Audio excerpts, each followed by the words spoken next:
you, sir. Yep. Mr. Mars has our feature, This Week in Auto History. All right. I got to get it. Well, I mean, you go for it. You talk about it there, Mr. Yeah. Mars. So this week in auto history, there's been some things going on here. The first production Packard, Yeah, the been going on Packard now. that hasn't been, it's been a while since you've seen a Packard, I'm sure.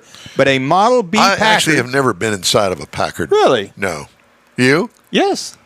You probably had one. Not that No, one. it was a long time ago, but I do remember being in the Packard.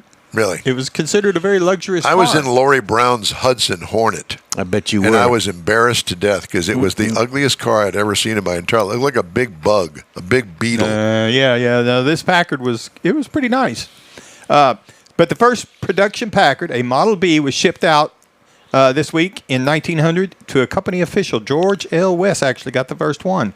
Also this week, the Los Angeles Motordome opened in 1910.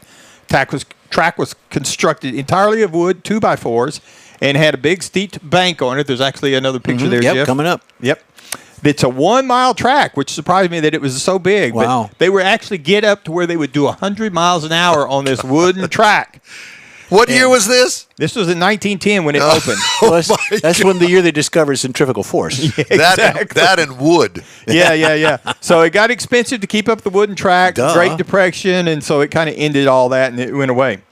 But also this week in 1955, German automaker Volkswagen actually created Volkswagen of America in New Jersey. That's a cool shot. That's when the Volkswagen came. They were importing some of them, but that was the Volkswagen of America. They were here to stay.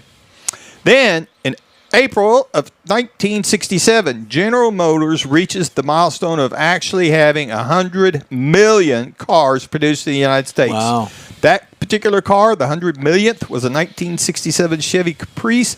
And the other thing was they were the first manufacturer to actually reach that milestone I'll be darned. creating 100 million cars. And they were all recalled the next year. That's it. Got some of those.